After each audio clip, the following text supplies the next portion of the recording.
নমস্কার, কেমন আছেন আপনারা? আমাদের এই ছোট্ট চ্যানেল বাঙালি রান্নাবান্নায় আপনাদের স্বাগত। আজ বানাচ্ছি আমরা কাঁচকলার কোপ্তাকারি।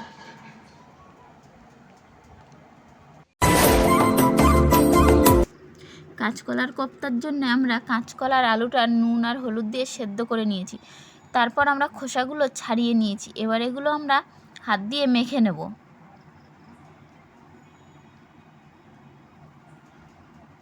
এবার এর মধ্যে দিয়ে দিচ্ছি লবণ, হলুদ,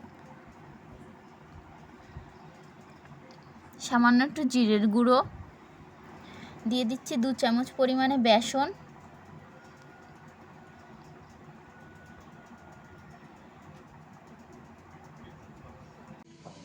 এর মধ্যে দিয়ে দিচ্ছি 1 চামচ পরিমাণে কর্নফ্লাওয়ার, দিয়ে এগুলো আমরা ভালো করে মেখে নেব।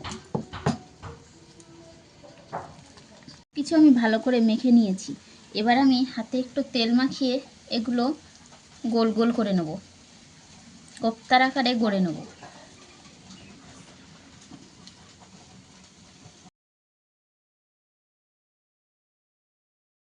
আমরা কিছুটা এরকম গোল করে নিয়েছি। এবার এগুলো ভেজে নেব। আমরা কড়াইতে দিয়ে দিয়েছি সাদা তেল। সাদা তেলটা গরম হয়ে গিয়েছে। এবার ওর মধ্যে দিয়ে কোপ্তাগুলো ভেজে নেব।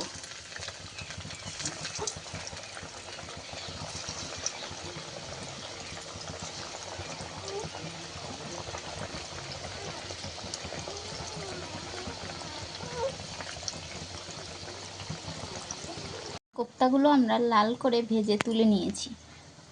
আমরা কোপ্তার জন্য মিক্সিতে একটা মশলা বানিয়ে নিচ্ছি। তার জন্য দিয়ে দিচ্ছি জিরে আর শুকনো লঙ্কা,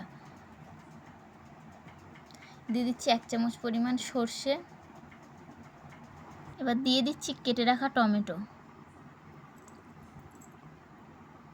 এর মধ্যে দিয়ে দিচ্ছি কটা গোটা কাঁচা লঙ্কা, দিয়ে এটা ভালো করে আমরা পেস্ট করে ওই তেলটা কমিয়ে নিয়ে ওর মধ্যে দিয়ে দিচ্ছি গোটা গরম মশলা আর 5 ফোড়ন।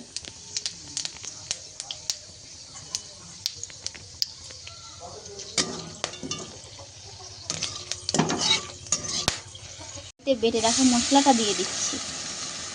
দিয়ে দিচ্ছি হলুদ, পরিমাণ মতো লবণ, জিরের গুঁড়ো,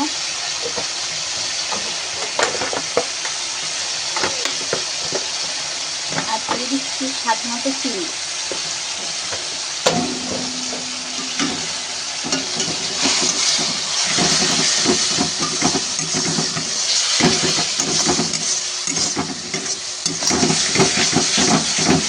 নিয়েছি। এবার এর মধ্যে দিয়ে দিচ্ছি জল।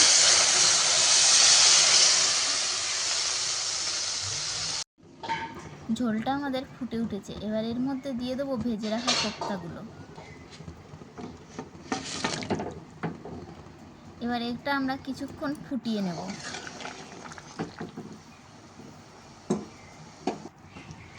এবার এর মধ্যে দিয়ে দিচ্ছি সামান্য একটু গরম মশলা, দিয়ে এটা আমরা নামিয়ে নেব। কলার কোপ্তাটা আমাদের রেডি হয়ে গিয়েছে। এইভাবে একবার বাড়িতে কাঁচকলার কোপ্তা করে দেখতে পারেন, খেতে কিন্তু খুবই সুস্বাদু হয়। বাড়িতে বাচ্চা থেকে বড় সবাই কিন্তু এটা খুব পছন্দ করবে। আপনারা একবার বাড়িতে ট্রাই করে দেখতে পারেন।